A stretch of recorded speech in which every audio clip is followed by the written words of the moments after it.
Baik, kita mulai ya, Pak. Oke. Assalamualaikum warahmatullahi wabarakatuh. Good morning, everyone. I wish you are fine and healthy today. The Honorable Dean of Vocational School, Diponegoro University, Professor Dr. Insinyur Budiono, MSI, the Honorable Associate Professor Fandi Ciptono, PhD, from School of Marketing and International Business, Victoria University of Wellington. Good morning, sir.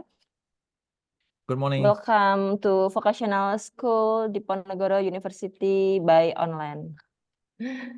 The Honorable Head of Business and Finance Department, Vocational School Diponegoro University, Dr. Edi Raharja, SAMM. The Honorable All Lecturer of Business and Finance Department, and also student of Logistic Management and Administration program. To all of audience, it's my pleasure to welcome you to World Class Visiting Professor Logistic Management and Administration Program 2024. And the topic today is Green Marketing in the Logistic Industry, a path to sustainable development. Let me introduce myself. My name is Riyandita Eriwardani. I am a lecturer in Logistic Management and Administration Program, and I would like be your Master of Ceremony today. It's a such honor to welcome you here. First of all, let's pray and praise to our God, so the event that we will hold will run well without any obstacle at all. Pray based on individual belief. Begin.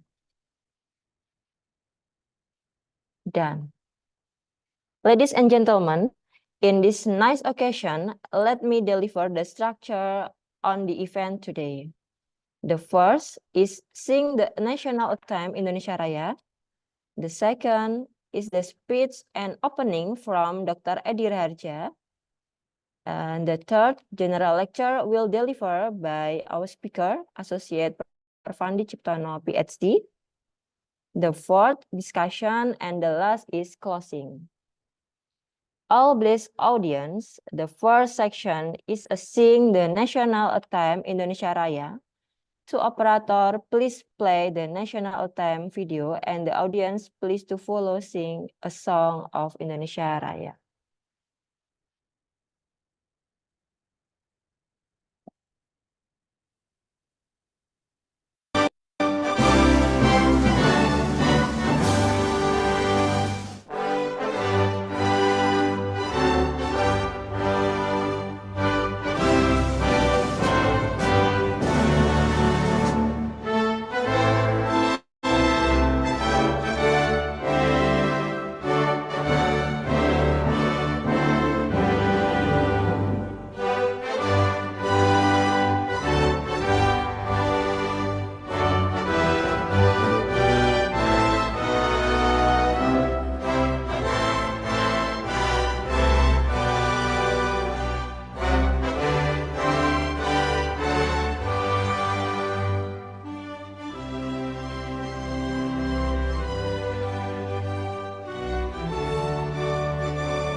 Thank you.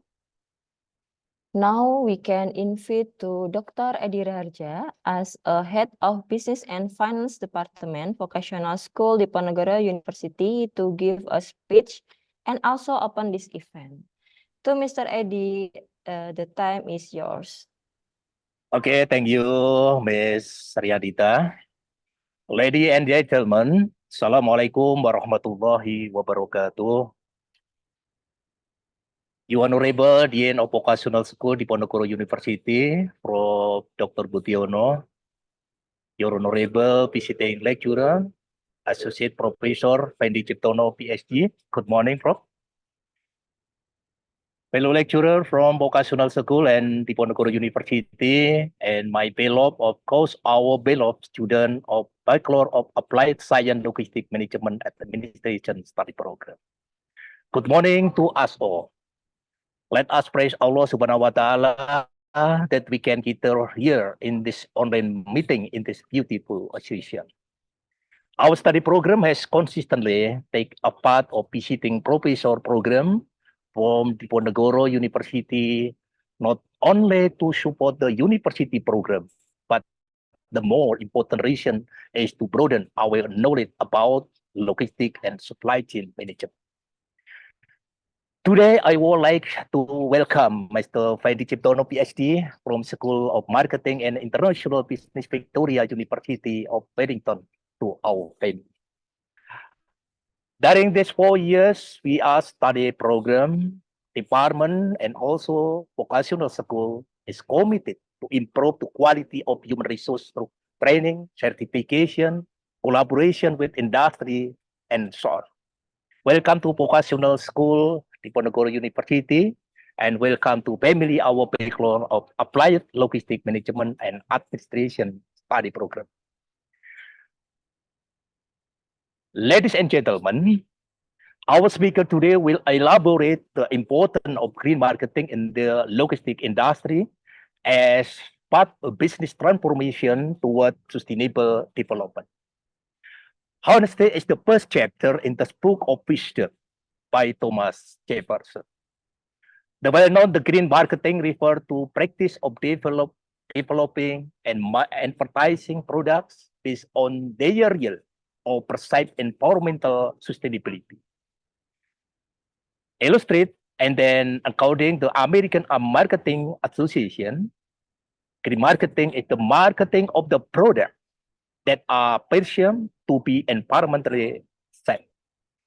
Green marketing incorporates a broad range of activities, include product modification, change to the production process, packaging chain, and so on, as well as modifying advertising.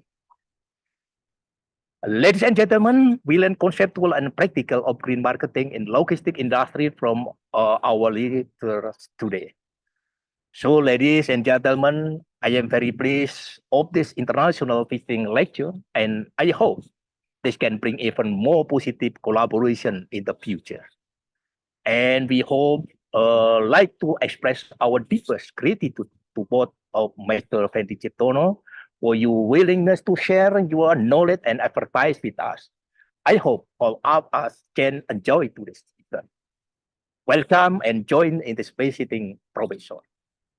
Thank you. Assalamualaikum warahmatullahi wabarakatuh. Waalaikumsalam warahmatullahi wabarakatuh. Thank you, Mr. Edi Raharja.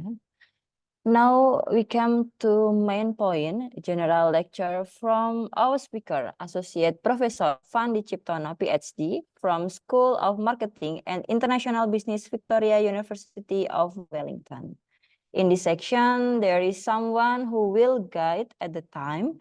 She is Ms. Tasha Reviani Mege, as a MSM, as a moderator. To operator, please show the CV of our moderator. She is a lecturer in the Logistic Management and Administration program. She did many research in logistics and wrote some books. As you know, Ms. Tasha is expertise in marketing, warehouse management, and export-import too. Okay, Ms. Tasha will guide in the next session. let's move on to the next section. So please welcome to Miss Tasha Rafiani Mige, SAMSM. To time is yours. Thank you, Ms. Riandita, for the introduction. Am I audible? Yes, can you hear my voice clearly? Okay, Yes. clearly. Okay, thank you very much. Once again, good morning, everyone. Assalamualaikum warahmatullahi wabarakatuh. Waalaikumsalam. May peace be upon us all. Your Honorable Dean of Vocational School Diponegoro University, Prof. Dr. Insinyur Budiono, MSI. The Honorable Invited Speaker, Mr. Fandi Ciptono, PhD. Head of Business and Finance Department, Dr. Edi Raharja. Secretary of Logistics and Management Administration Study Program, Ms. Titik Jumiarti. Head of our Visiting Professor Committee, Ms. Riandita Eri Wardani. All the lecturers, and of course, all the students of Logistics Management and Administration Study Program of Vocational School Diponegoro University. Once again, good morning, and first and foremost, let us praise the Lord for this wonderful opportunity that we can gather here today on this marvelous occasion. Well, over the years, actually, vocational school and especially our study program, Logistic Management, consistently held this visiting professor or lecturer program, where we invite lecturers and also professors from various countries and also universities to share, of course, their knowledge and expertise in specific subjects. And today, as we all already know, we will expand our knowledge with this visiting professor session with the theme Green Marketing in the Logistics Industry, a Path to Sustainable Development. The logistics sector is vital for global trade, but also contributes to environmental issues. As we all know, where there are so many transportation that we use, it also always contributes to environmental issues. Green marketing in logistics involves adopting eco-friendly practices like alternative fuels or maybe efficient packaging to minimize environmental impact. So by embracing green marketing, companies can maybe reduce their carbon footprint, enhance brand reputation, attract eco-conscious consumers, because right now there are more and more consumers or customers being eco-conscious, conscious about ecology, and of course gain competitive gain. Well, I will not go any further in explaining this because we have a special guest here to discuss and delve deeply into the topic. He is a renowned writer of marketing books such as Strategi Pemasaran, Pemasaran Jasa, Pemasaran Strategi, and I mention all of those books because I have them. And actually, if we meet in person, I would like to ask Mr. Fandi to sign the book for me. Thank you. Yes, I will. I always use this in my teaching. And he is also a researcher and associate professor of school and marketing and international business, Victoria University of Wellington, New Zealand. Without further ado, please welcome Mr. Fandi Ciptono, PhD. Maybe we can give round of applause by using the feature in this Zoom meeting. How are you, Mr. Fandi? Fine, thank you. Can you see my slide? Yes, we can see your slide clearly, but maybe before you present your session, just try. yes, I'd like the students, all of the students here, to also see your CV, because I've read them from top to bottom and it is so comprehensive. I will not explain everything, but I will just show our students some of them. Please, for the operator, help me by showing the CV of Mr. Fandi. Okay. Wow. So this is the CV of Mr. Fandi Ciptono. There are 26 pages, if I'm not mistaken. He's an Indonesian, but right now he is a permanent resident in New Zealand, and he got his PhD in marketing at New South Wales University of New South Wales, Sydney, Australia in 2011. Also same with his master, and for his bachelor degree, he got that from Gadjah Mada University. And move on. Yeah.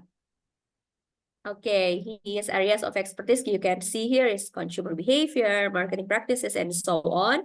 He has so extensive work experience right now, of course, in Victoria University of Wellington, in the School of Marketing and International Business. And also, if we can see before, he has so many teaching experience as well. And yeah, just keep going down. We can see as well that Mr. Fandi also taught at Atmajaya University since 2010 to 2014, if I'm not mistaken. Yes, and also he has so many other experiences like on journal editorial board, and also at page 7 we can see that he also wrote many articles published in international journals, and also one of the highest cited from among the VUW's academic staff. Yeah, if you are interested in reading Mr. Fandi Ciptono articles, you can see from his CV over here. Okay, well, I guess that's all that I can introduce. Maybe we can move directly to the presentation from Mr. Fandi. So we can see from that record, we can see that we're going to get enriched in knowledge by hearing what Mr. Fandi is going to share today. So Mr. Fandi, the committee has prepared around 90 minutes, 90 to 90 minutes for the presentation, and then we will continue with the Q&A session afterwards. Okay. So please proceed. The time is yours. Thank you. So can you see this? Yep. Okay.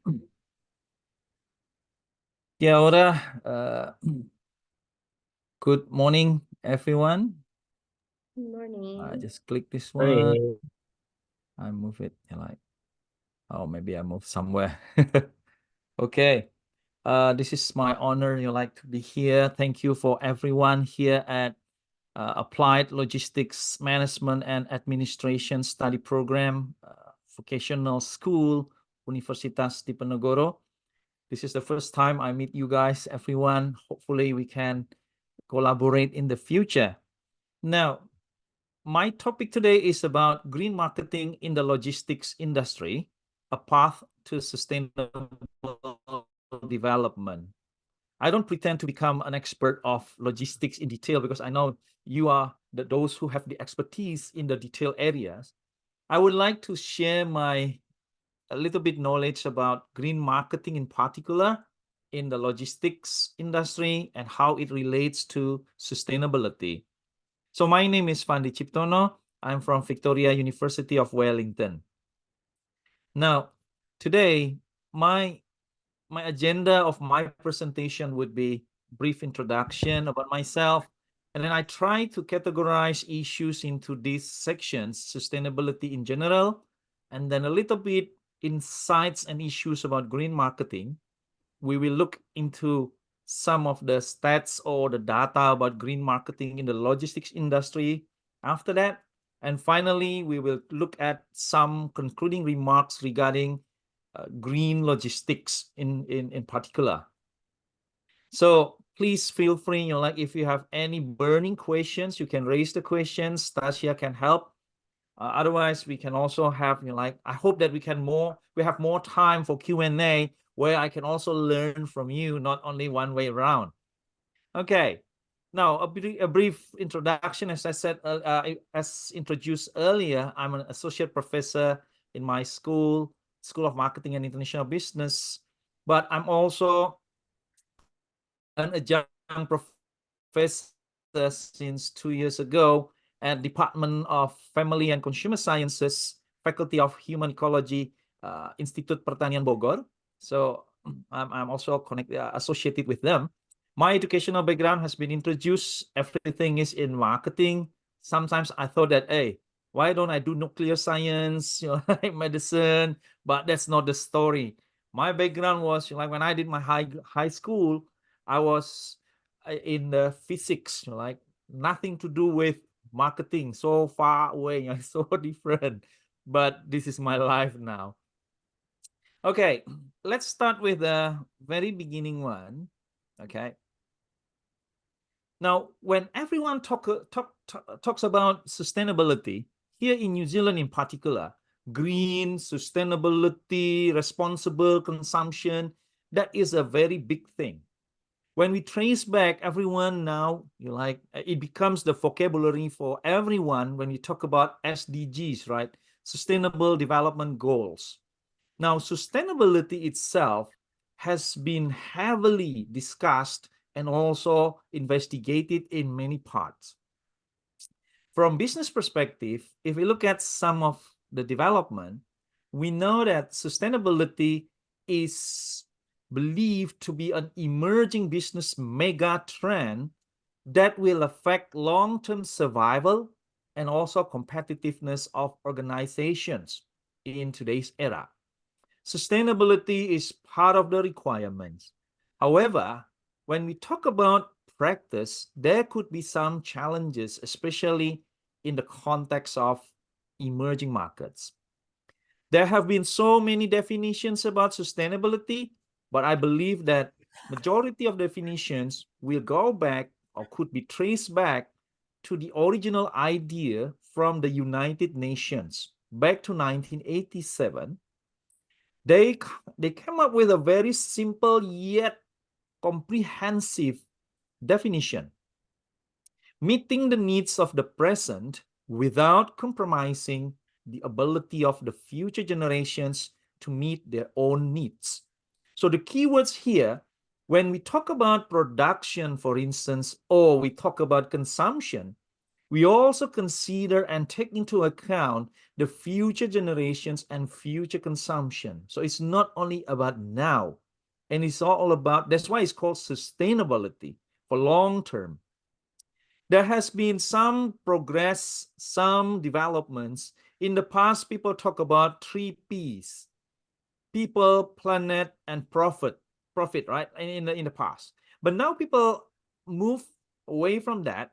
We have the other 2 additional P's here: prosperity, planet, people, partnership, and peace. So these are the focus now, where people try to find ways to move forward, to grow together, to achieve the so-called SDGs set by the United Nations. Now, another reason why sustainability is so important, if you look at the last 2 summits of G20, all the leaders, 2 years ago in Indonesia, one of the strong commitments from the top leaders of the world, they declared their commitment to Sustainable Development Goals.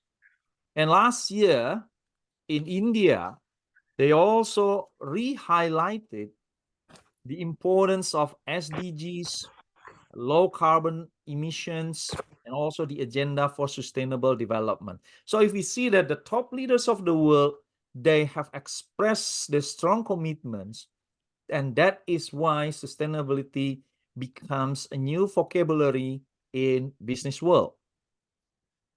Now, some of the research, when you look at from the policy level, from business perspective, and also from research, for instance, there have been several research indicated that the potential benefits of moving towards sustainable business practices would have several benefits, including financial gains, market share, employee commitment, etc., on this in this list.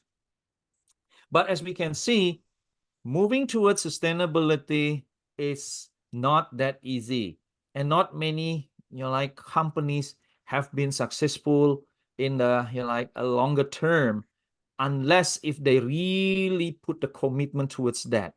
Among those who are successful, we can see an example here. For instance, a company from Argentina, Tom's, for instance, they always be cited as one of the examples.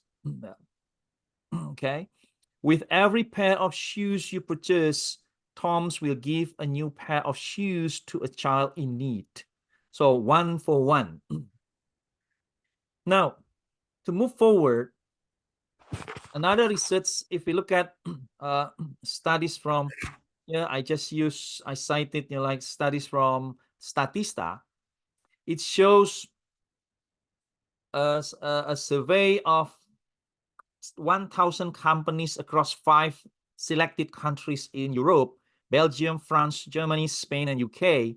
As you can see that even though technically, theoretically, people try to associate the benefits, but in terms of the practice, still we have reports about some like unexpected results. For instance, yes, we know that they reported that positive effect on brand image, and then customers are loyal, sales are increasing, and then they can reach out to new segments, like what Stasia mentioned earlier, those who are concerned to environmental issues.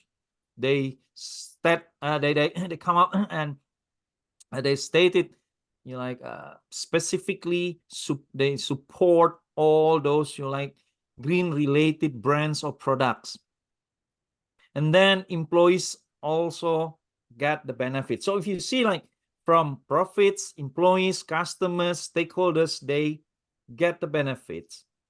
However, there are also some organizations who haven't been able to get all the positive or expected benefits.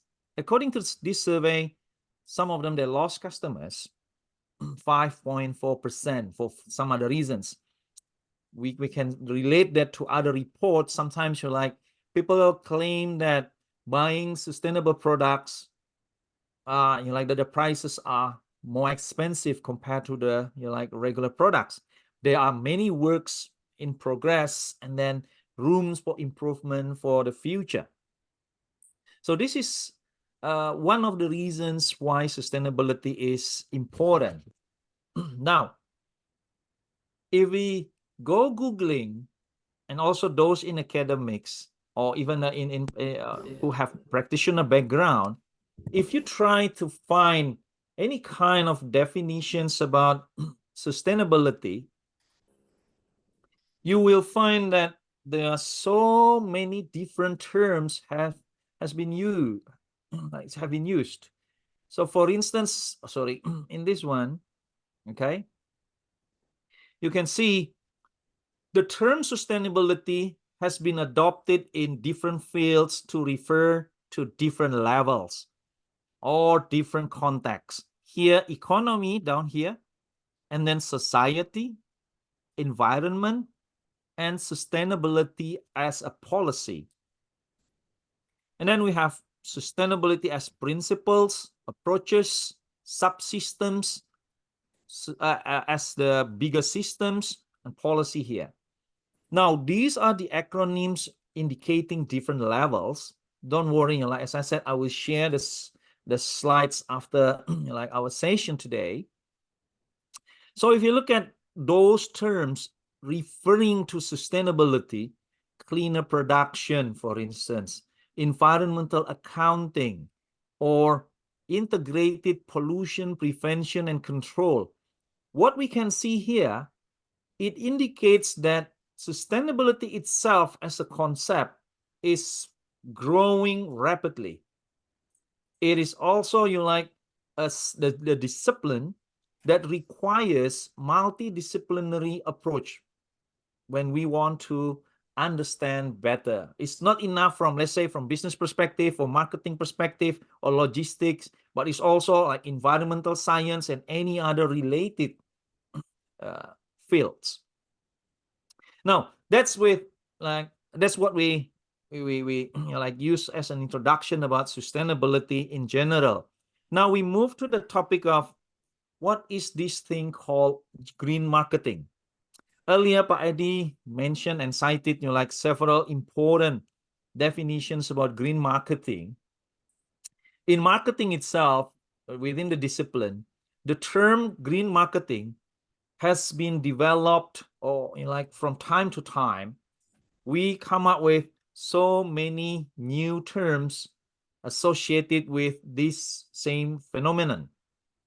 It shows that the field is growing and also involves multiple perspectives. People use different terms to highlight different keywords, or like to emphasize different aspects of the same phenomenon. Some other people use the term environmental marketing, ecological marketing, or eco-marketing, or responsible marketing, or probably a sexy term is what we call sustainable marketing. I just want to highlight some of the key definitions here to show the evolution or the development of the concept itself.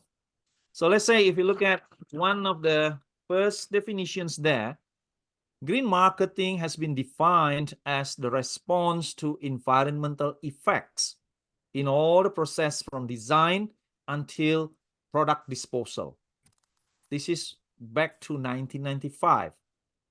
And then afterwards, after that one, someone else came up with a different definition, showing that green marketing is about the process of managing the marketing activities, the typical marketing mix, product, price, promotion, and distribution across 3 different criteria, which if we relate back to the original 3 P's of like sustainability, people, planet, and profit, you can see customer needs, organizational goals reflecting profit, and then ecosystem reflecting planet or environment.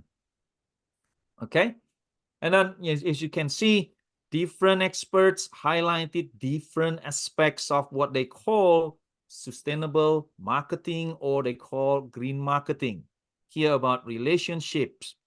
Yet to add some other definitions, here 5 P's plus EE, eco-efficiency.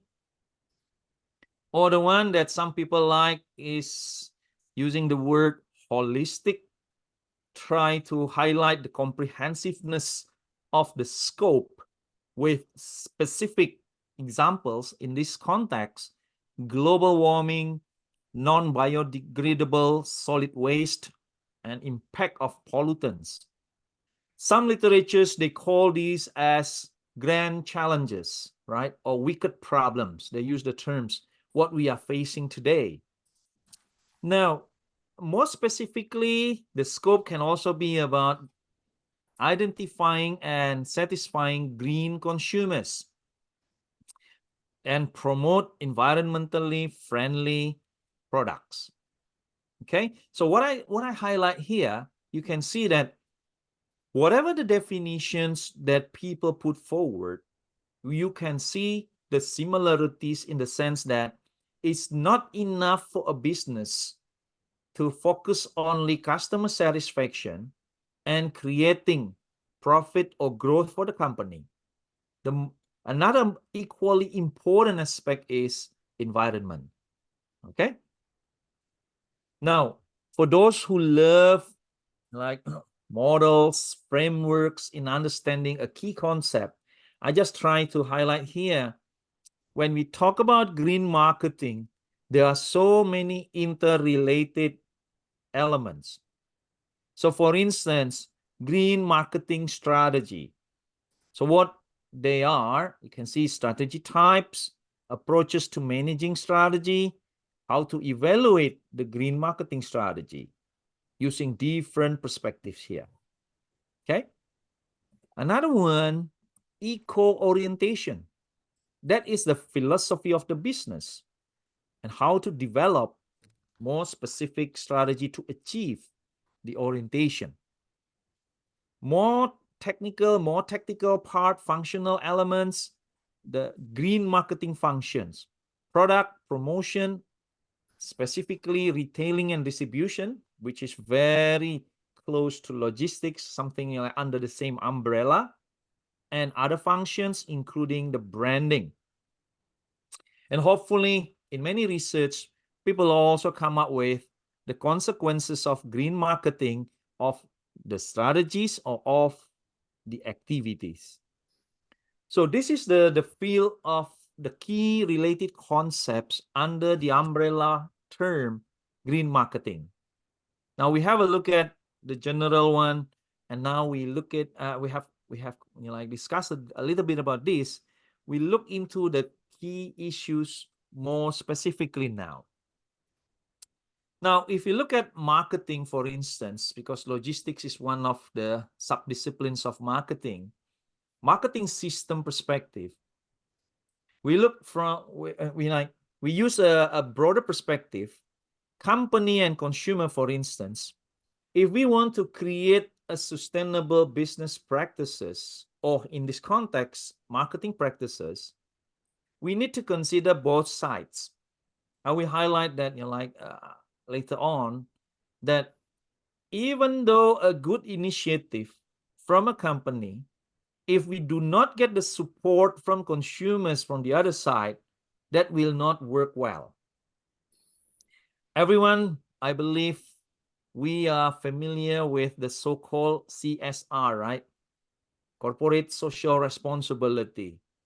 Now, studies have found that many CSR initiatives failed to achieve the main objectives.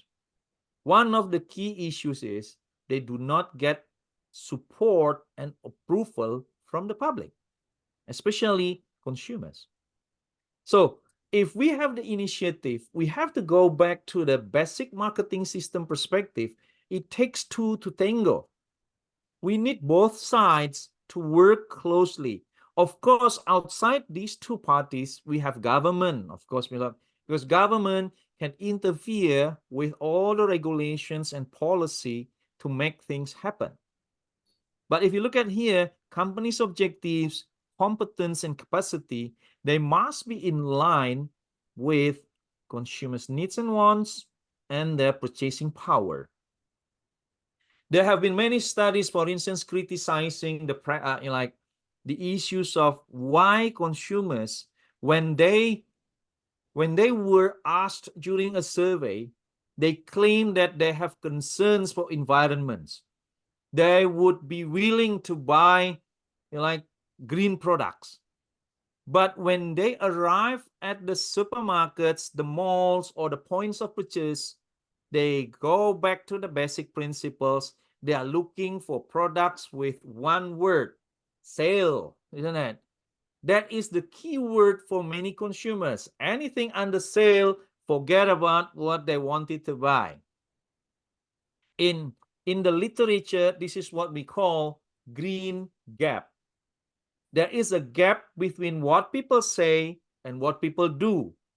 Intention and behavior might not be positively correlated, isn't it?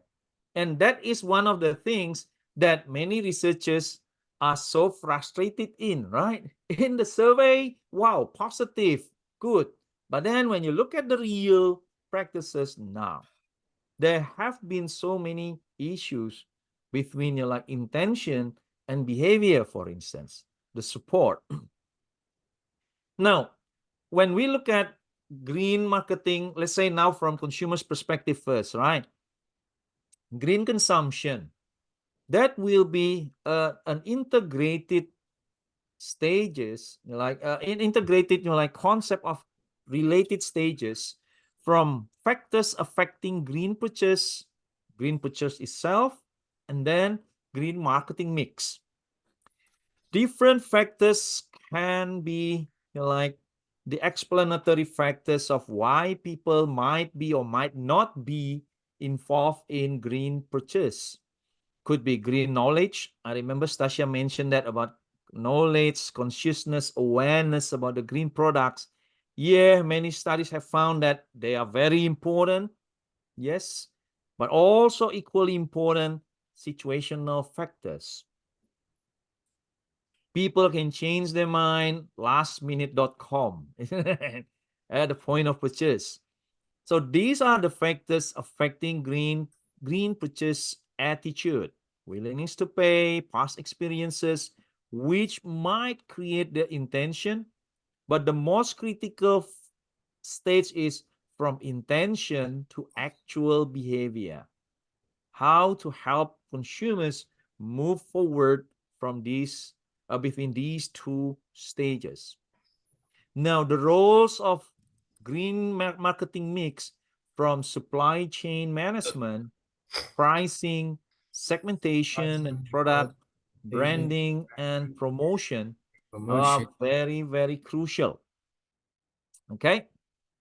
Now, please feel free, like if you have any questions, please like now if you want to be if you are interested in doing a research about, let's say, understanding green consumption behavior, I think this framework is very useful, even though, sorry, like the font size is so small, right? But this will be helpful for us to better understand the groups of factors here into 7. Let's say behavioral factors, product and producer related factors, personal capabilities, context, socio-demographic variables, intrapersonal and intrapersonal values, environment and non-environment. So let's take, for instance, socio-demographic variables, gender, age, education, because some of the studies have indicated that younger generations, Generation Z and Y, tend to be more environmentally conscious compared to the previous generations. Yes, across many studies in different contexts, different countries. Education level, most research tend to indicate that the higher the education level, the correlation or the association is positive with intention or engagement with green product purchase. Income, family composition, and other demographics. However, we also have other factors like habit and past green consumption, for instance. I know some challenges when we talk about green consumption, which may affect logistics directly or indirectly. When I was in Malaysia 10 years ago, I arrived in Selangor. During that time, the local government initiated a kind of trial for initiative to reduce the use of plastic bags. So the initiative was that if you go shopping to the modern market, like supermarkets, mini markets on Saturdays, they will charge you, if I'm not mistaken, 20 cent Malaysian ringgit, right, in that time. So other days, yes, they still serve you with plastic bag. So that was an initiative trying to condition, right, to do a trial every Saturday, because they learned that the pattern of shopping behavior, majority of the families and households, they did the shopping, grocery shopping on Saturday. So what happened was, it was not as expected, because for some customers, the 20 cents, like the price or the price of the plastic bag was not perceived to be expensive. So they were okay to pay. But an interesting observation, the second one is, some of the consumers, they shifted their shopping behavior. Instead of doing it on Saturday, they decided to do it on Sunday. So you know, initially, okay, we plan to do it on Saturday to reduce and then make it a new habit, but in practice, different challenges. But after some of the trials, they decided, okay, every day, like if you use plastic bag at like modern market, you had to buy or you pay. Okay. So what I want to highlight here is, changing consumer habit is not easy. We because like we are in marketing. When we learn about consumer behavior, we know that changing habits will change like what people believe, what people find as comfortable, unless they find like compatibility and superior benefits, they might change. Think about ourselves. I believe that everyone knows that healthy lifestyle is so important. Exercise, sleep well, like time management. But then it's so hard if it is so, like, it becomes a habit for you guys, like, including myself, not to have a healthy lifestyle. Now, green marketing strategy, green marketing mix. Green marketing, we can use any definition, but we highlight company profitability, satisfaction, and environmental sustainability as the 3 pillars.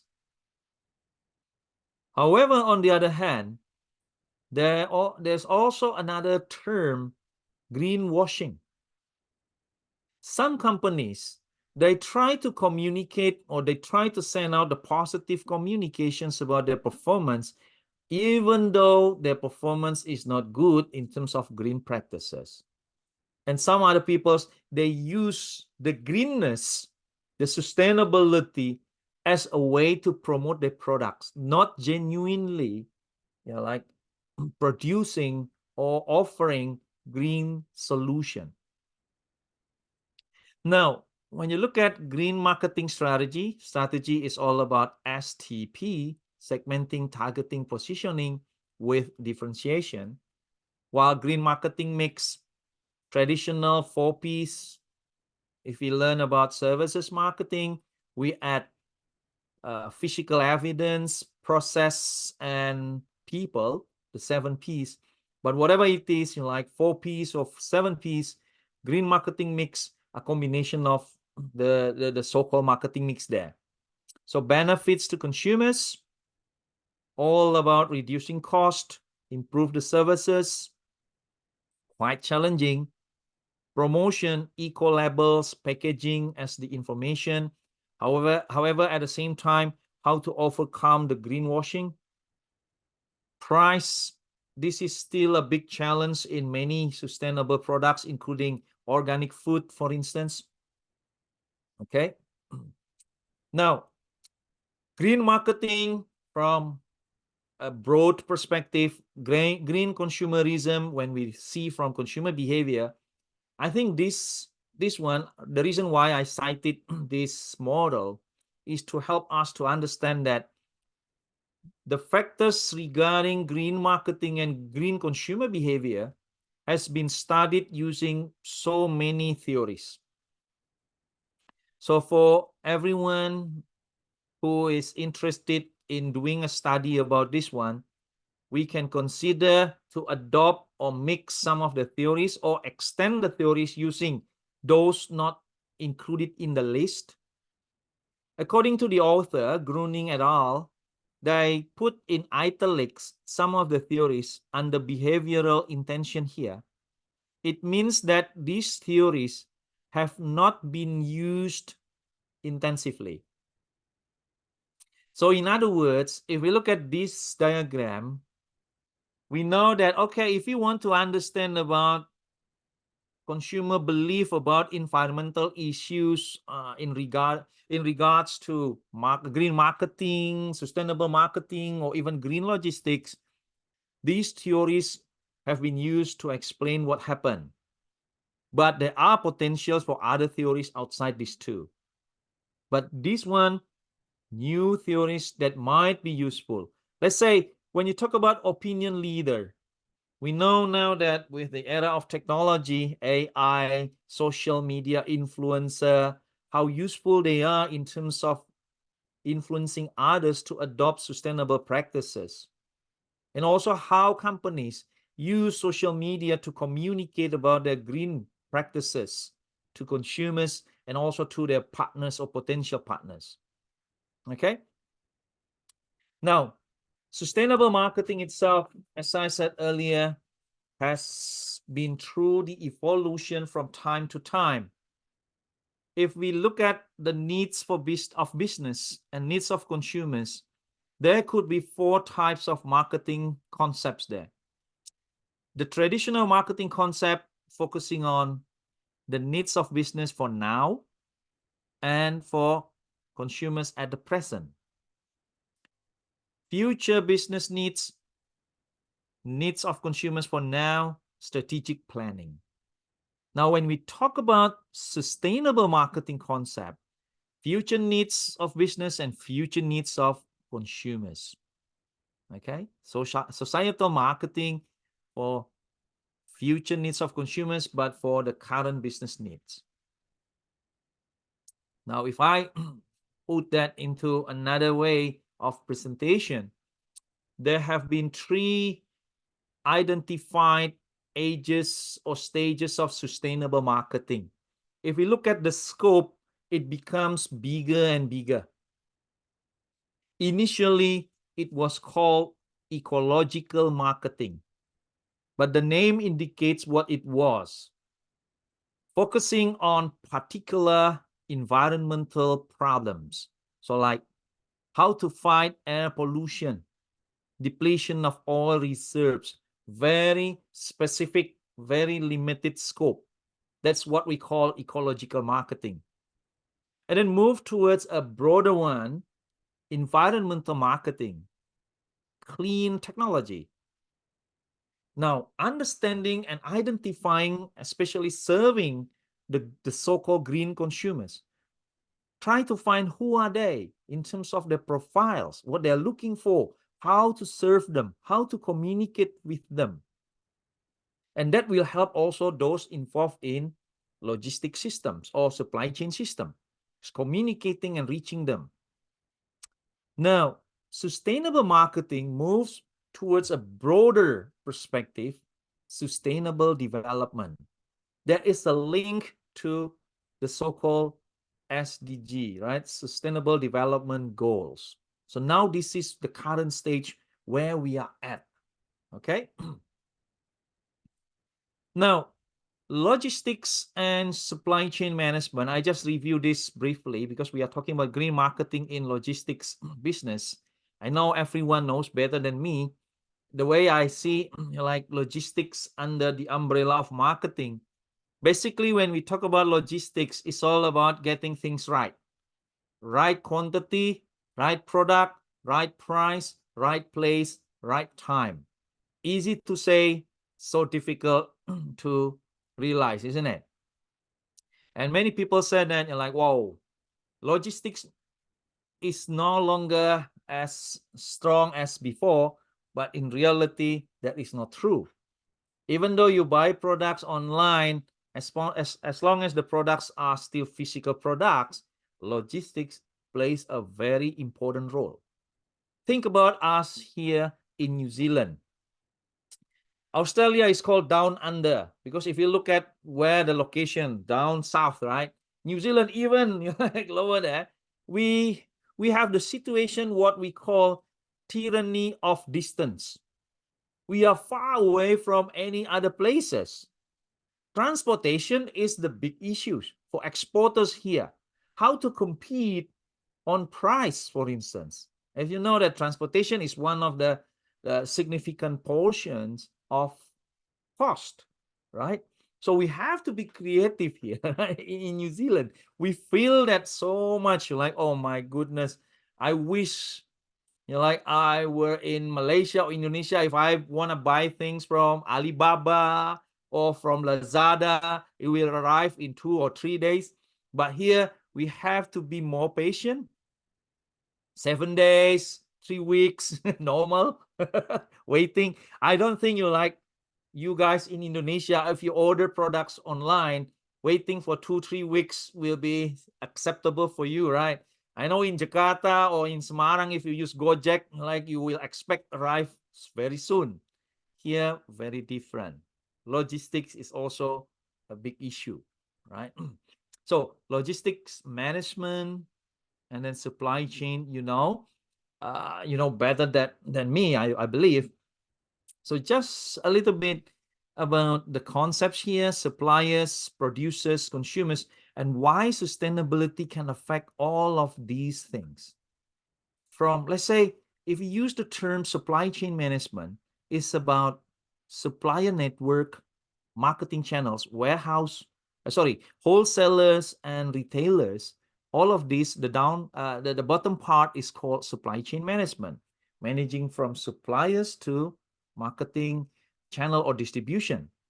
While if you look at the flow of materials, raw materials, parts, and finished products, it's about logistics management.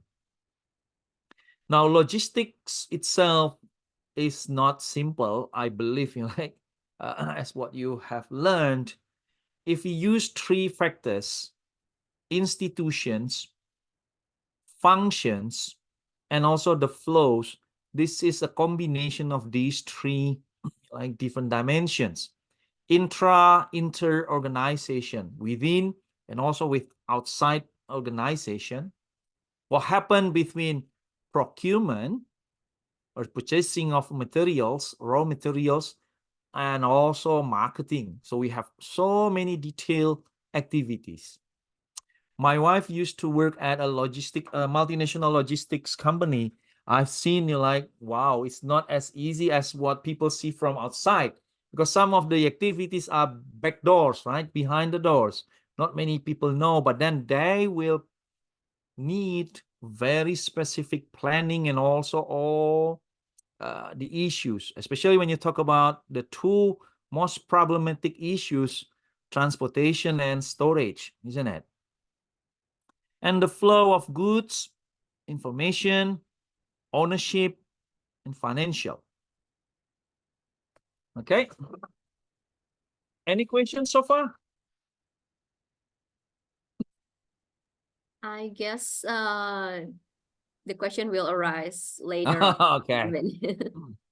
Now, when we look at logistics and how we relate that to green marketing, as I said earlier, if you look at the scope, all of these have relevance to sustainable issues, procurement of materials, types of materials. And then when you talk about marketing, packaging, you talk about transportation. Wow, this is the big issue, right? Storage, almost every activity. Now, how to come up with efficient logistics system? You know that everyone must work together, right? Company internal variables, company external, the one that you can control and cannot control, employees, technology, organization, and specific tasks involved in logistics. I believe this is part of your curriculum, what you learn and you try to apply. Now, the challenge with logistics especially, because we have 2 concepts that have kind of trade-offs. One is from cost perspective. The other one is from customer service perspective, right? Sometimes increasing one side will have a negative effect on the other side. We have concerns for expenses or cost associated with transportation, materials handling, warehousing, inventory, cost of inventory, cost of order, stock outs issues, order processing, how to handle return products. On the other hand, to serve customers better, sometimes we need the opposite of the cost one, isn't it? It's just like a kind of competing interest between accounting and marketing. Marketing people are very good at spending. Accounting people is best at controlling spending, isn't it? They don't want to spend too much. Marketing people like to entertain customers. Hey, customer satisfaction, isn't it?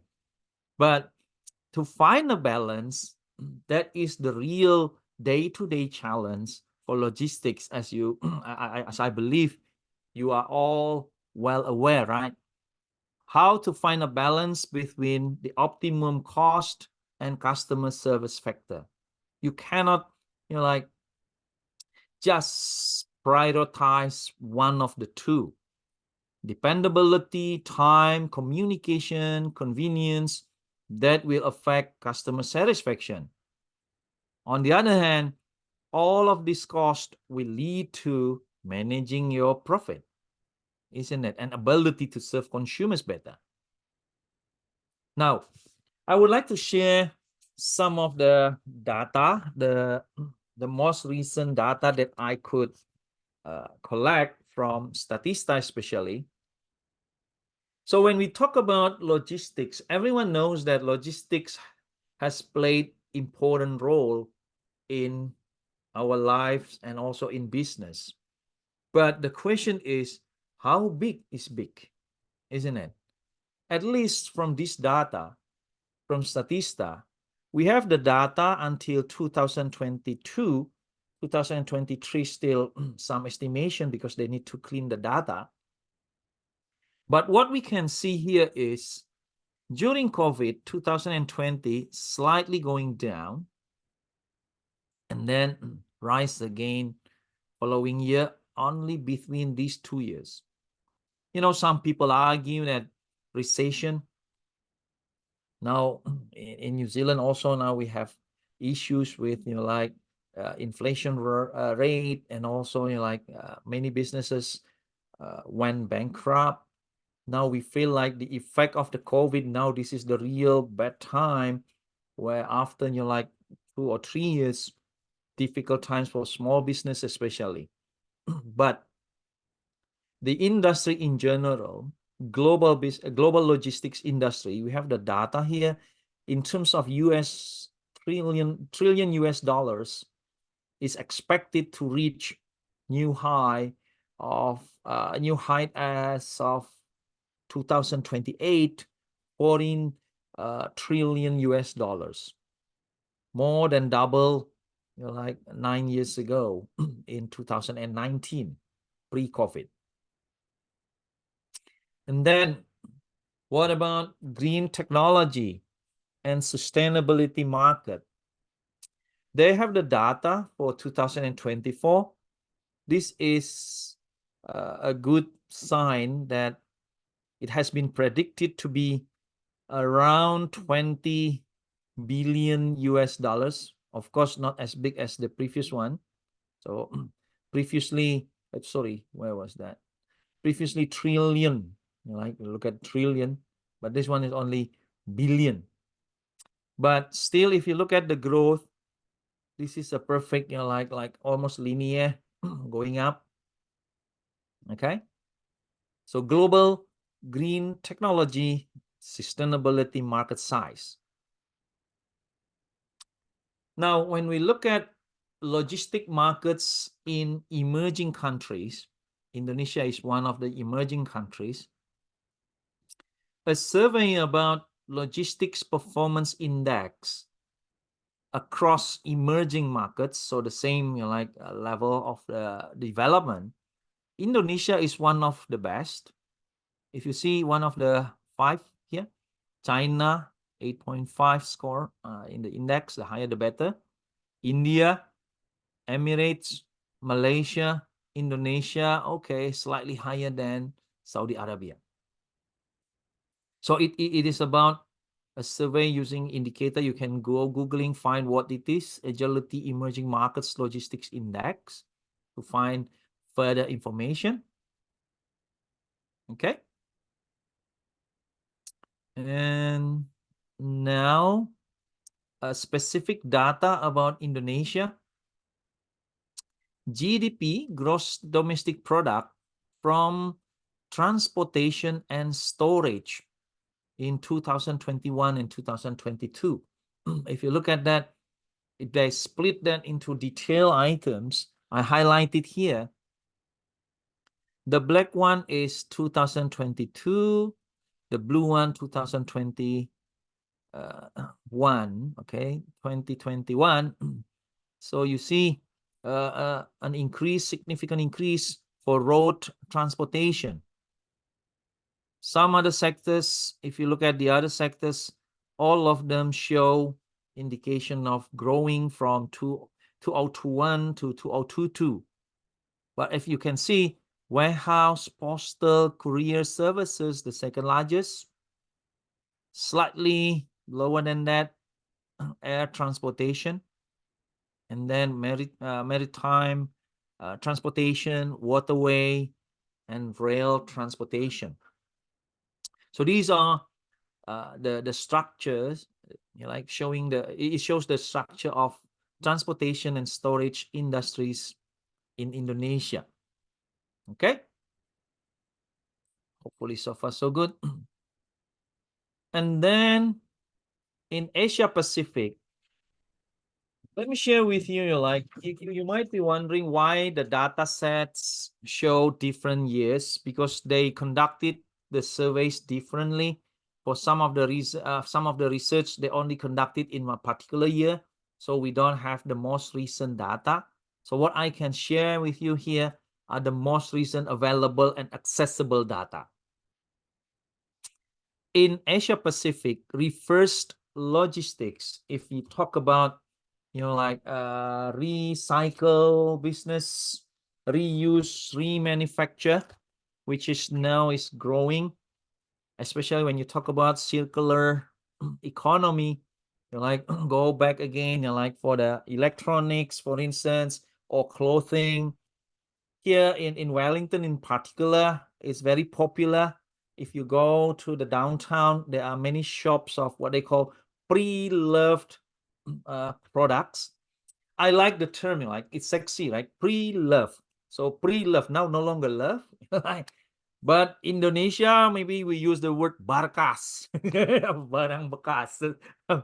But if you label it, you use like, here comes marketing, right? Branding. They use pre-love products, or op shop. I don't know why they call it op shop, right? Very, very popular. Now, if you look at Asia Pacific, it's growing rapidly. And some people see, like, it's not only about sustainability as an issue, but it's also, it could possibly be driven by economic issues, right?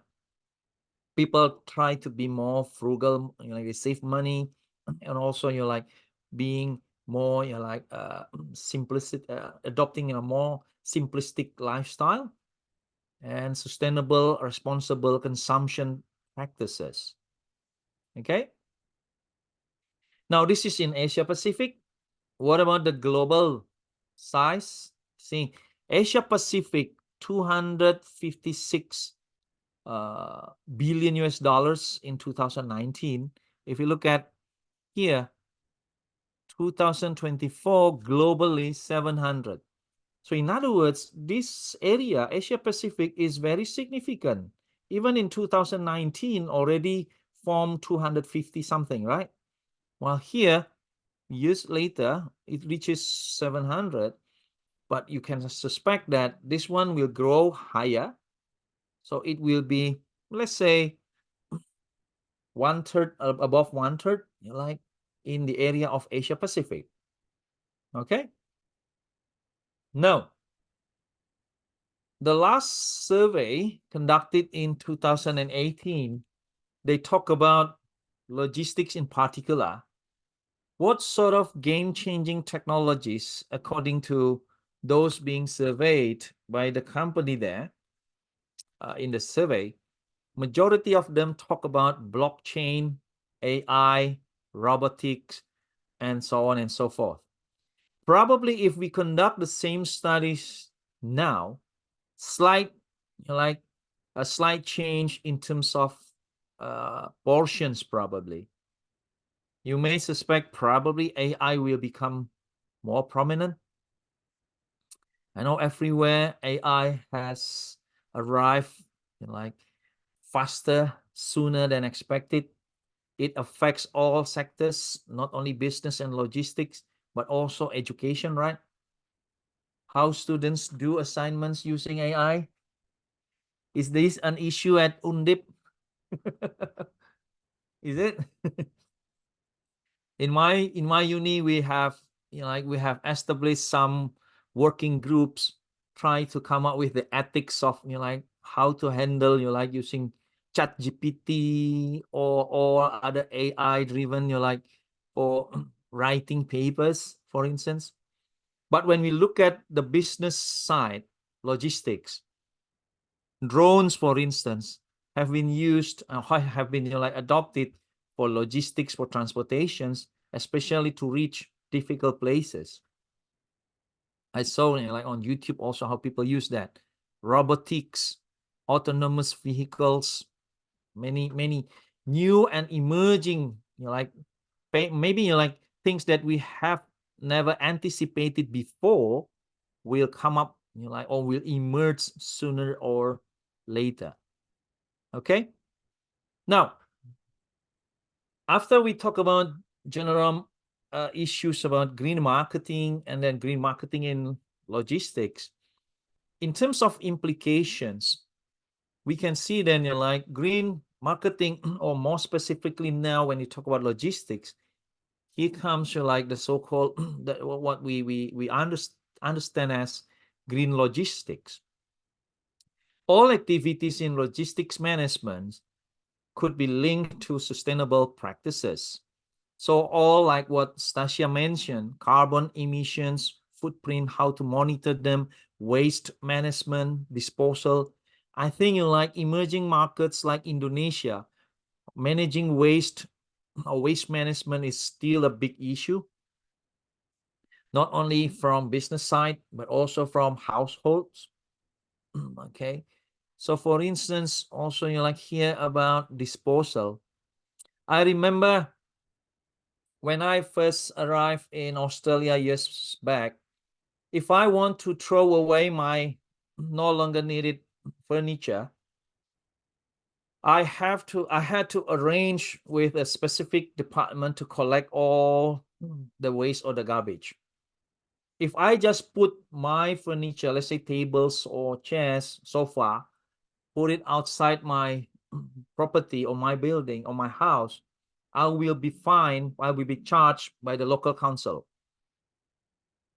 In Indonesia, things that you put outside, even though you need them, could be gone voluntarily. But here cannot. You have, they take it very seriously, especially in terms of, like separating all the trash or garbage. Here they have different, like things.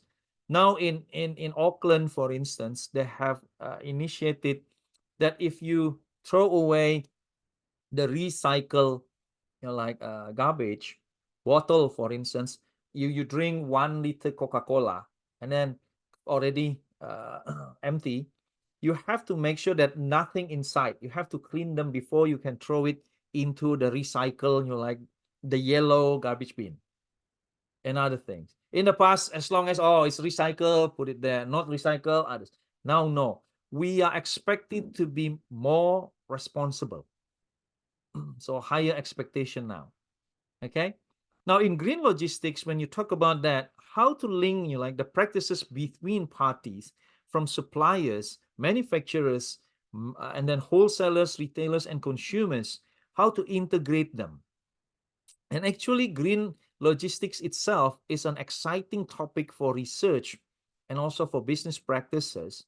There are many opportunities out there, especially find ways to reduce the cost. Okay. Now, this is the framework where we can understand the enablers or facilitators or things that can motivate green supply chain. If we look at that in a simplistic way, raw material procurement, green procurement is very important. Look at the materials, starting from the very beginning, use or implement that kind of criteria. And then component production. The design itself also related to environmentally friendly design. And assembly and packing. Storage and distribution. Storage using, let's say, air conditioner, that is also an issue, isn't it? Using air conditioner that can create issues with the environment. Distribution, how to do distribution. Some of the transportation, fuel-based transportation, another issue with like environmental pollution. Now with retailers and also with consumers, this is what we like now, reverse logistics. So back to circular economy, where you like reuse, recycle, refurbish, many things, right? So this presents opportunities for green logistics or green supply chain. Back to the cycle again. Okay. Now, talking about green logistics seems exciting, simple, or easy. However, in practice, that is not always the case. There are many challenges. Here in this table, I just want to show you the paradoxes of green logistics. On the one hand, cost, it can reduce cost through improvement in packaging and reduction of waste. However, the paradox is other parties or like other sectors might be affected. Environmental costs are often externalized. You pass on some other issues to others. So let's say one issue here, warehousing, reducing the needs for private warehousing facilities. We know in production, the term just in time. We want to apply just-in-time manufacturing system. We only order spare parts, raw materials when we need them for production, right? So we keep our inventory minimum or zero. However, by doing that, actually we shift inventory to other sectors or other the suppliers or to public roads to like some others. So when we think about the practice, we need to use a holistic, comprehensive approaches, because between companies or between subsystems, they are interrelated. I think this is one of the issues that we need to learn more to push forward green logistics practice, to find ways to balance. Remember earlier I mentioned in logistics, it's always the issue, the balance between cost and also customer service, right? And here also how to make sure that initiatives for green practice do not create additional or new green issues. Okay. Now, last but not least, I think I'm ahead of time.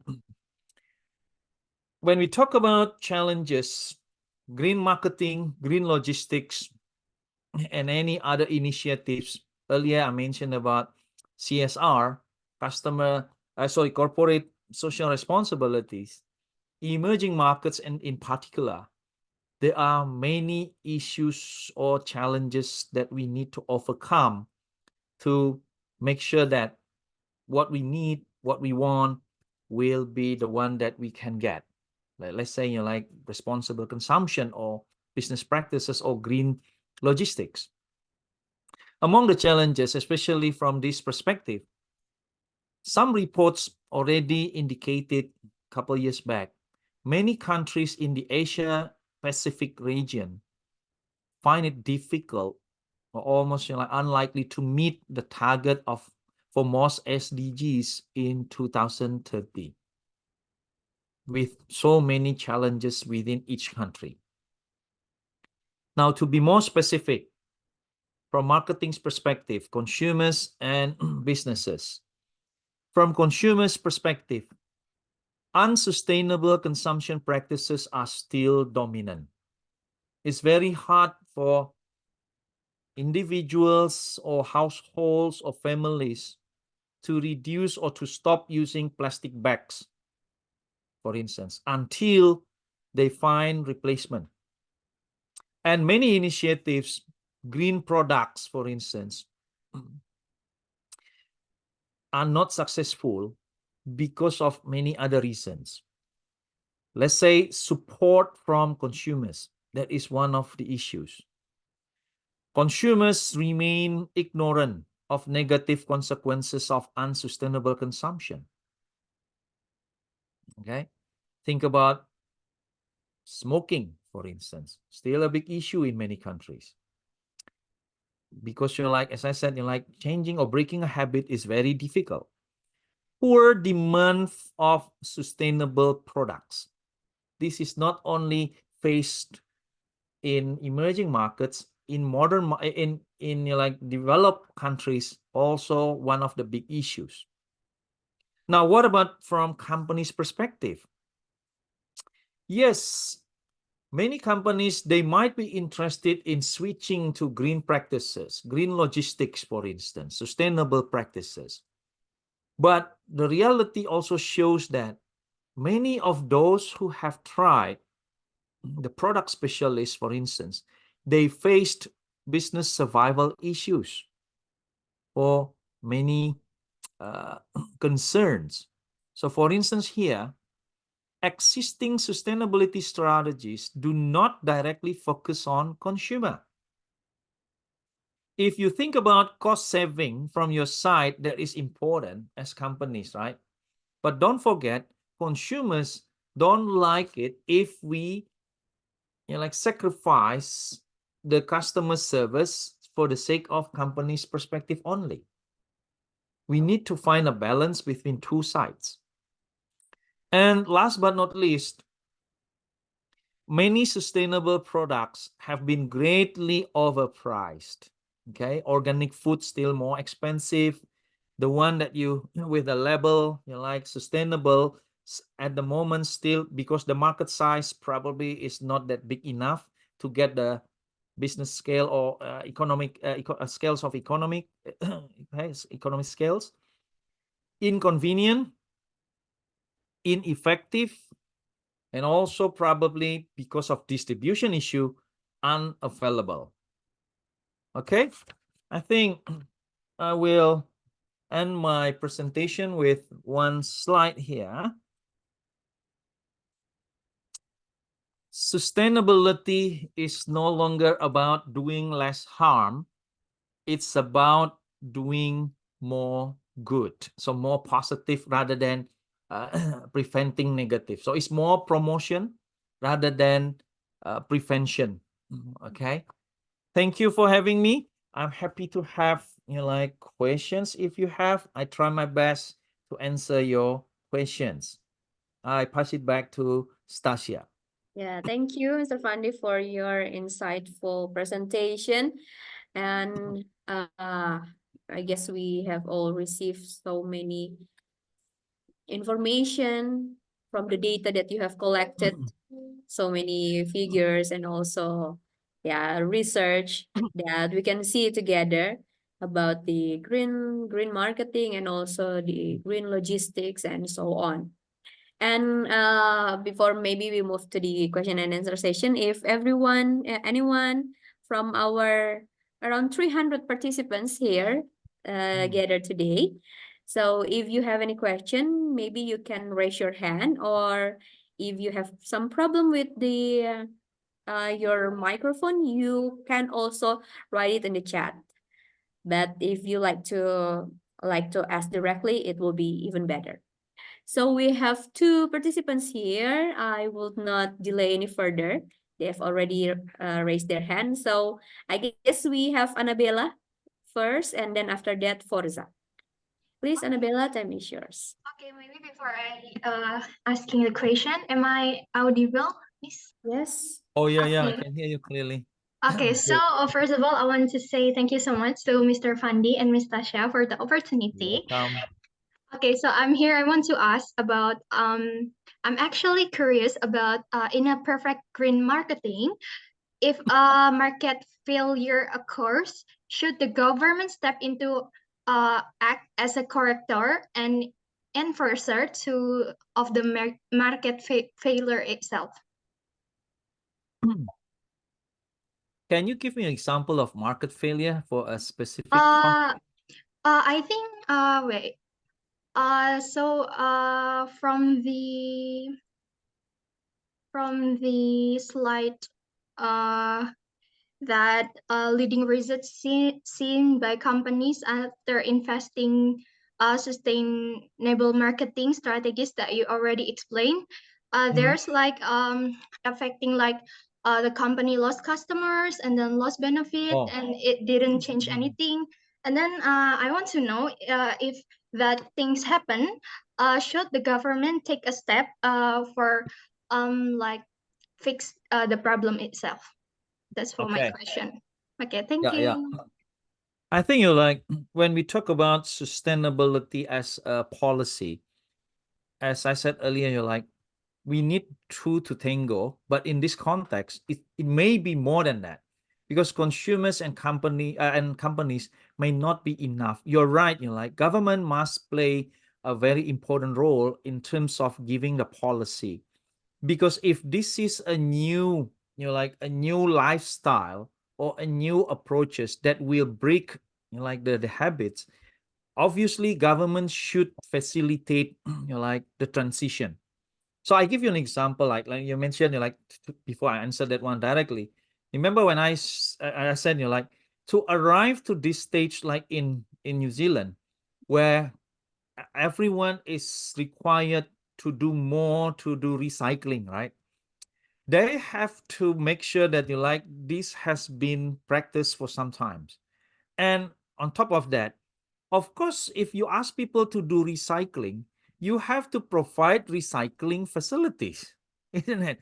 It happens, you know, like in many countries, many other developing countries, just ask people to do that. Then when people who have already adopted that kind of values and beliefs, but they couldn't do it, and what can they do? What can they expect? So I think you're like government at different levels, like local council here, or you know, like even more from the national government, when they want to do that, they need to show a very prominent, you know, like role model, showing to the public this is important, the policy is consistent, and in some stages they give a kind of incentive for people to move to, you know, like a more sustainable lifestyle. Here in New Zealand, the new government, they give subsidy for those who want to buy hybrid cars. For instance, you know, if you want to buy, so with that and okay, eventually you do that. Of course, you know, like in some other countries where, you know, like regulations can be strict. You know, our neighbor from Indonesia, Singapore. Singapore is a country known for all kind of fines, right? You do it, fine. So which one? In management, we have carrot or, you know, like stick, isn't it? Do you want to use reward or do you want to use punishment, isn't it? Yeah, you're right. You know, like government. Otherwise, you like initiatives will not be successful. Especially we see now in many countries, we have seen reports growing, you know, like concerns and awareness among young people now and on social media, showing how social, but that should be taken as a good or positive movement. I hope I answer your question, Annabella. Yes, it's answer all my questions. So the government was playing a big role for the Yeah. green marketing itself. Yeah. Yeah, Okay, Mr. public policy especially. Okay, Okay, thank you so much, Mr. for the answer. you're most welcome. Thank you for the answer, and thank you also for the question, Annabella. When you mentioned about the government should in the New Zealand they give subsidy for the Hybrid. for the hybrid car, in Indonesia I think they also applied it as well. Motorcycle. Yeah, motorcycle. So they give like 7 million subsidy if they want to buy the electric motorcycle. But don't forget, you know, like if you want to encourage people to move to, you know, like hybrid or electric motorcycles or cars, you have to make sure that infrastructures are there. Let's Yes. say for the station to, you know, like recharging, things like that, isn't it?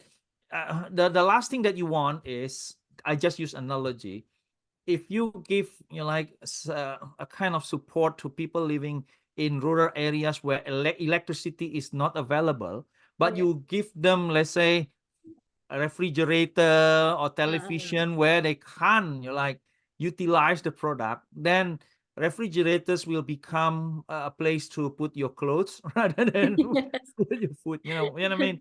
Like interrelated, complementary, supporting services and products. Yes, Yeah. I agree that government really should show prominent action. Just like in Semarang as well, the government Mhm. prohibit any stores to use plastic bags anymore. So they Mhm. don't just they don't just give certain days to use plastic bags, but they really they don't let any stores in Semarang to use plastic bags. That's why here, if we want to buy anything from, for example, Indomaret or Alfamart, they will just give us the thing that we bought.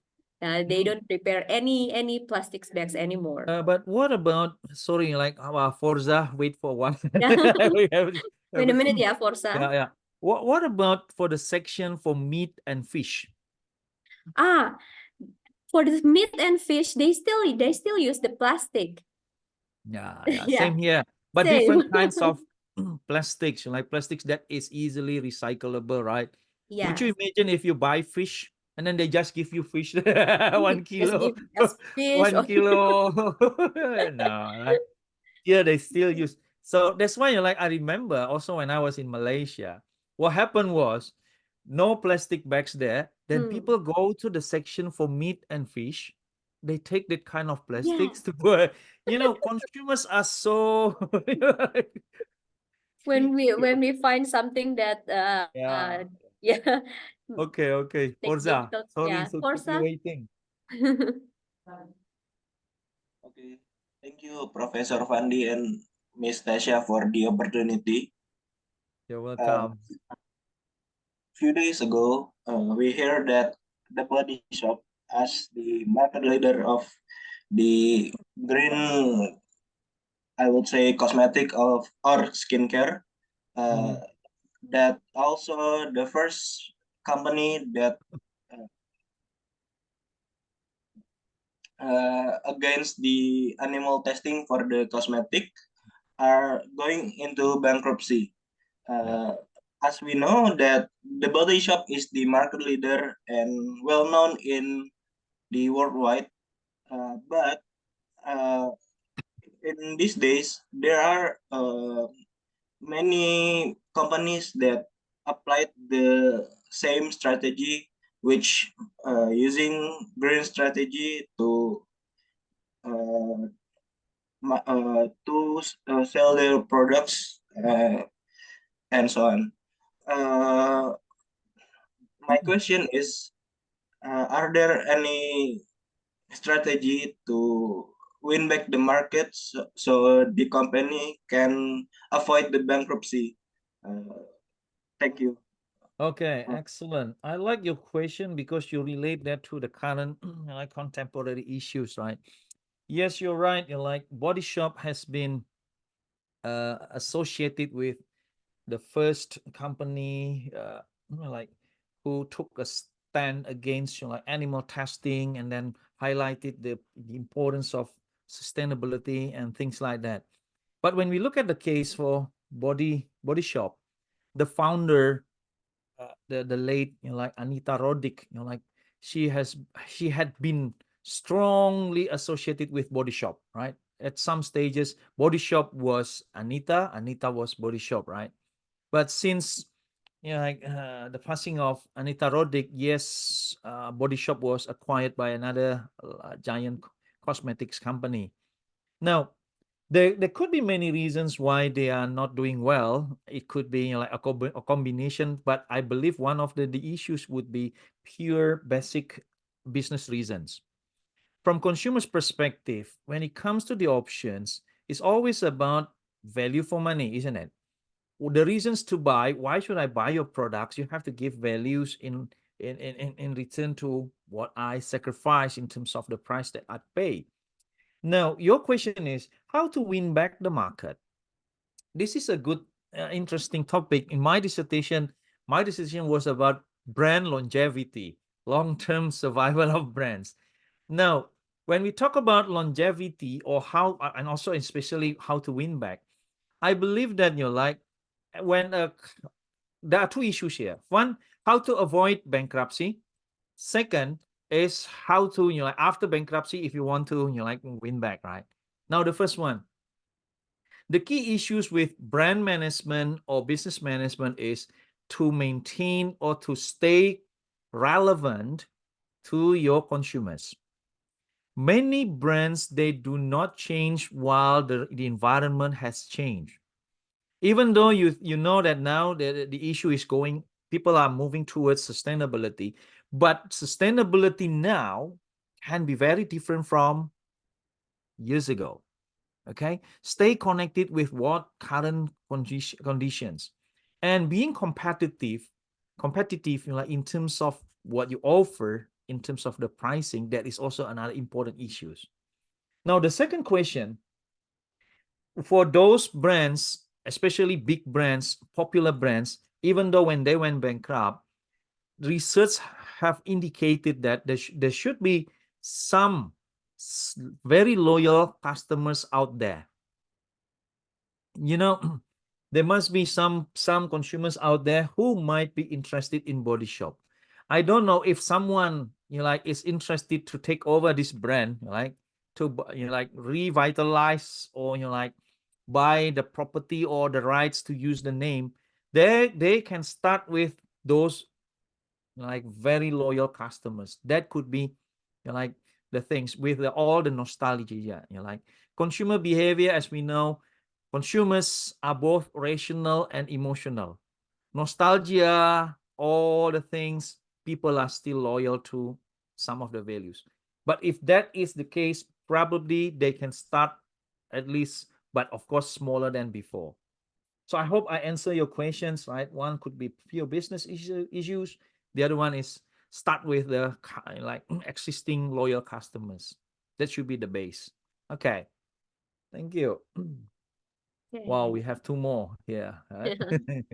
Good. Langsung. They are in queue Okay, now. thank you, Forza. Now we move to Relansha. Halo Miss, apa suara saya telah terdengar? Yes, Yes, we can hear you. Yeah. hear you. Okay. Excuse me, Prof. Fandi. Let me introduce myself. My name is Relansha. May I ask about this material? Green marketing is part of green logistic and reverse logistic, namely a system that regulates the flow of goods from the point conception back to the point of origin or the another point in the supply chains.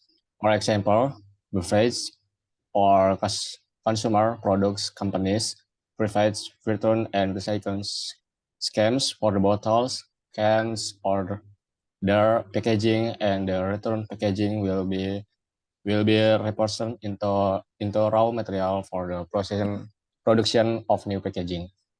My next question is: are there technological innovation or infrastructure change needed to support the integration or green logistic and reverse logistic in humanitarian logistic?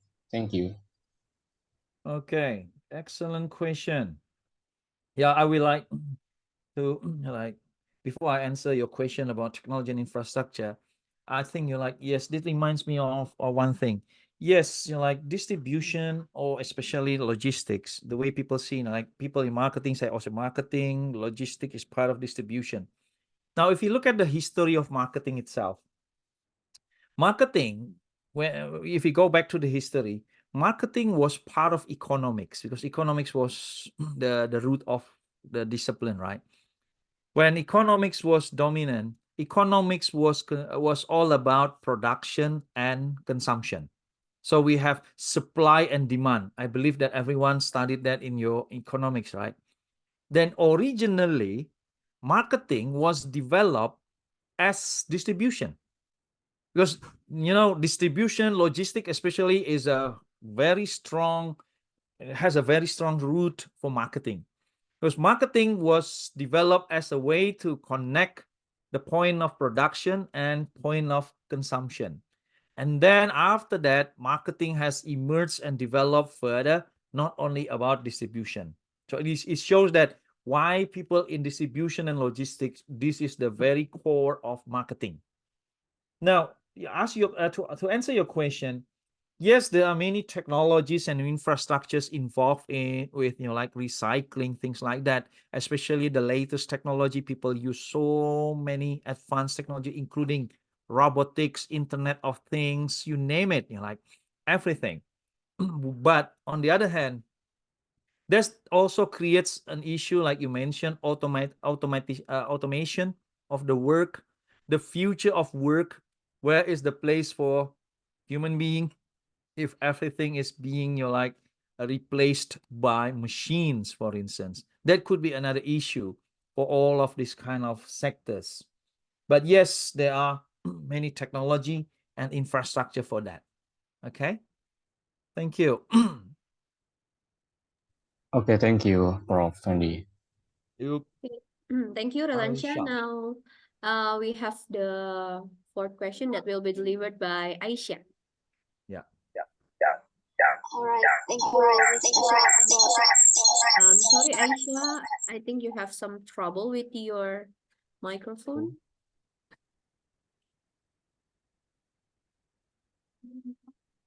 Okay, thank you for I'm so sorry, and thank you, Miss Asha, about for the opportunity given.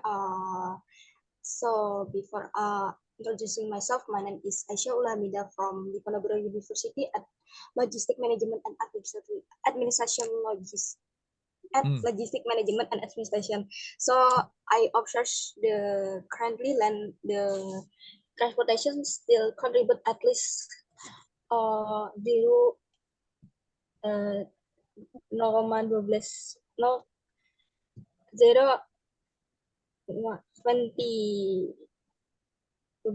point and achieve the national target in Indonesia, and currently there is still no solution regarding environmentally friendly food. So I want to ask Mr. Fandi how green logistics can minimize environmental pollution when using land transportation, and what the solution in the choosing environmentally friendly food. Thank you. Okay. Thank you. If I'm not mistaken, your question is about how we can find solution or alternatives to overcome issues with transportation in terms of environmental effects of that one, right? Yeah, we see like there have been many initiatives and also efforts put in place to reduce, let's say, the carbon print issues of transportation. So for instance, people switch to electronic options, especially for the products that could be digitalized, that will reduce the need for physical transportation. So for instance, in publishing industry, a simple example, right?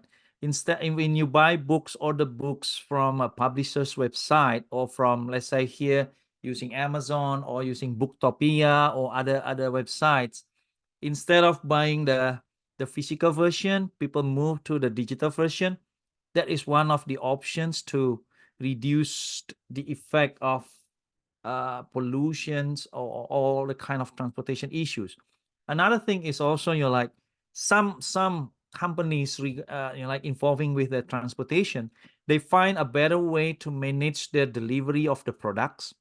They find the point, sophisticated a planning system where they can find a good the best place to reduce the cost, at the same time the need for physical transportation. They put the centralized sub locations where they can deliver the product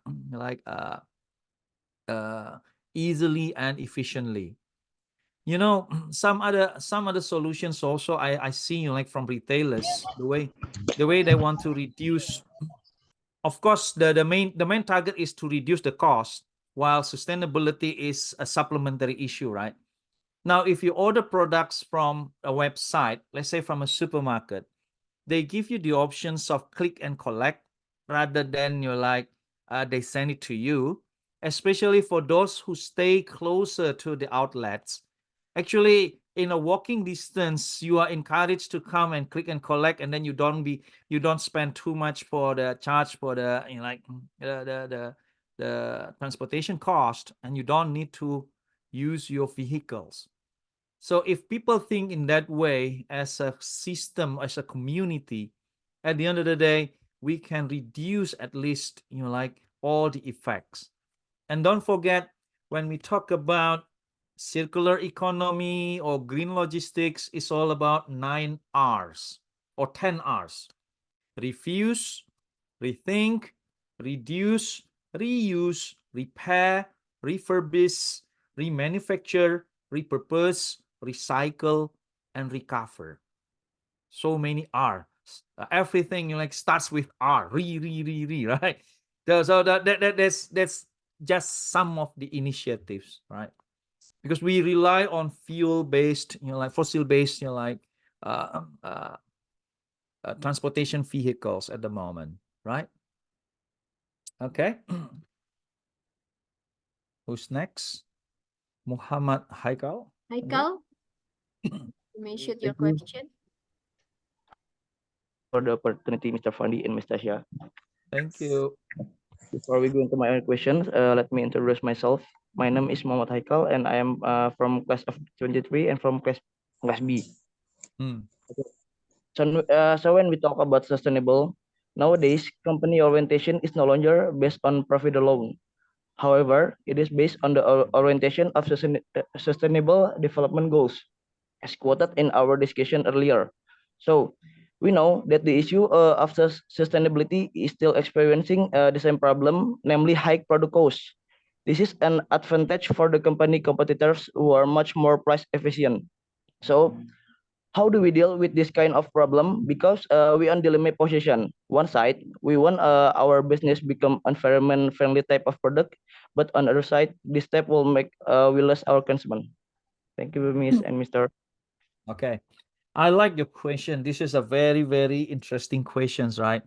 Put that in the and to paraphrase your question, how could we compete with other competitors if they are just pursuing profit alone, while for us we try to get the profit, but at the same time we try to meet the SDG, all the criteria. Now, the question, this is a very important question, but it is back to the company's objective, right? What values the company holds? Because do you put profit as your main objective, or you put profit is the result of doing things right? So same thing with marketing, right? Customer satisfaction and profit. Many people believe that profit is a result of customer satisfaction. But now people put that profit is the result or consequence of ability to create satisfaction and to meet the environmental criteria. Yes, for short term, as we know, probably in emerging markets, including Indonesia at the moment, maybe sustainability is not that important yet. But as we have observed in many places, sooner or later, for instance, if we believe that longer term SDG or sustainability criteria will be very important, those who have started earlier, like what Stasia mentioned earlier, will have a brand image, a better image association. This is a long-term investment. You may sacrifice your short term, but you will gain more in the long term. But obviously, in doing so, still you need to earn some profit for your growth, right? It can't be one or two. Remember, 3: customer satisfaction, company profitability, and environmental concern. Those who are able to do that.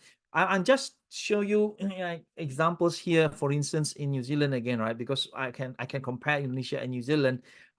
That's the beauty of being Indonesian, living in another country. Here, when you see the movement towards healthy lifestyle, like vegetarian or vegan, right? This is very, very strong in New Zealand. Now, restaurants, you have to provide options. for vegan or vegetarian, options. Otherwise, your business will be affected sooner or later, or you will lose some important segments. Same thing, right? Later on, let's say if you buy electronics in Australia, in New Zealand, they have the sticker to show energy consumption. So they have different, like 3 stars, 4 stars, 5 stars. Okay, currently you are making profit because you are the cheapest, for instance, for your category, right? But sooner or later, your competitors, government, they are educating consumers. Hey, consumers, you have to buy a more energy efficiency because long term, they will save you more from your electricity costs or electricity bills. Don't just look at the price of let's say the refrigerators or some other products, right? Appliances. So I think people need to find ways to do that because we need to educate consumers at the same time also some sort of integrated efforts. That's my answer to your question, Haikal. Okay. Thank you for the experience and the answer, Miss Fendi. You're most welcome. Okay, thank you very much. Do anyone still have any question? You may raise your hand because we have very limited time here. And before anyone may raise their hand to ask question, related to what Haikal has asked before, Mr. Fandi, about how could we win the competition with how could we win the competition with the other company who only search for the profit? What about what do you think if the company itself change its target to the eco conscious or the consumer who is conscious about the environment? What about if they change their target to those segment? What do you think? Yeah, I think that's back to our competitive strategy, right? And when you talk about positioning is basically creating an image in consumers' mind, right? And then we need to highlight what sort of unique selling proposition or what we in simple way reasons to buy, right? When we are competing with other competitors who compete based on price, the danger is we will fall into the trap of competing head to head. Everyone will cut the price. And if we go back to marketing principle, the reason why we study brand management, we use brand to create image because we want to avoid price-based competition. We don't want to we don't want our products or services be perceived as commodity. Commodity means identical products. If products are identical for consumers, either way is okay. You don't want that. So I think at the moment to go back to that question, we can use the eco as long as we can justify, right? I'm not talking about greenwashing. Greenwashing tend to be green, right? But if you are truly green, that should be additional benefits that we use in our promotion or in our communication, convincing our consumers that, okay, with our products, you will get this and also that, and then the package into one. We have to highlight that in our promotion to stay away from other competitors. And don't forget, in marketing, we choose the target markets who would be chosen as our segment target segments to serve. Yes. Okay. Thank you very much. So I think because we, just like I mentioned before, we have very limited time. I guess if any one of you still have any question, maybe you can deliver it to us, or maybe you can email Mr. Fandi if I have my email later. I will share with who's the name? Oh, Riandita. Miss Riandita. I will forward my slides to her. Okay, and you can also review again the slides, the presentation that Mr. Fandi has already presented, and to gain more knowledge and also experience from what we have today. So for the closing session, I will deliver just a little bit of conclusion.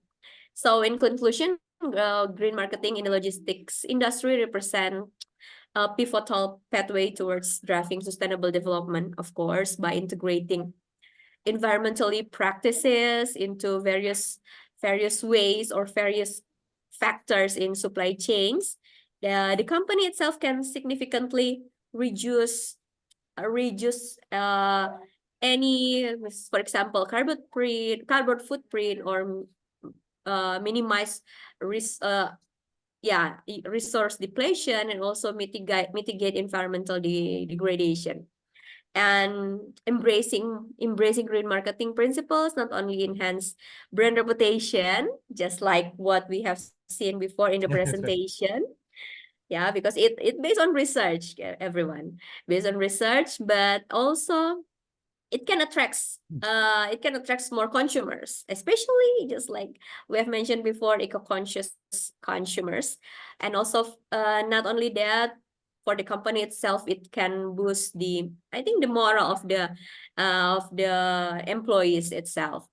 And for green marketing to truly drive sustainable development, it is essential to adopt holistic approach, because there are outcomes, but also there are some paradox that we have seen before. So it is need to be holistic, and we have to consider every aspect so that it can be applied and implemented nicely, and also give wonderful outcomes for the company and also for the environment, of course. So I think that's all from me for the very brief conclusion. Thank you very much, Mr. Fandi, for the great experience that we have today. I wish that you could come directly to Semarang One day. one day, because I still have your books and I want you to. Yeah, I will sign them. I Yeah. will give my autograph. Yes. And also, maybe we can collaborate even more in the future, You are most welcome. especially with us in the Logistics Management and Administration study program from Vocational School Diponegoro University. Well, thank you very much, everyone, for the opportunity, and thank you very much for attending this event today. I think that's all from me. I will give it back to Miss Riandita. Thank you. Oh, before that, thank you for having me. Everyone, I hope that my presentation is helpful and useful for you. So looking forward to see you again in another event. Thanks. Yes, of course.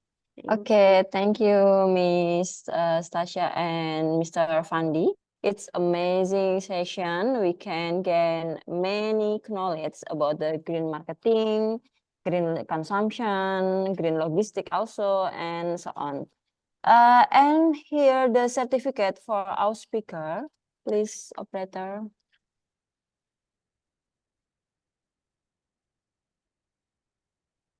Okay, and here the certificate for our speaker.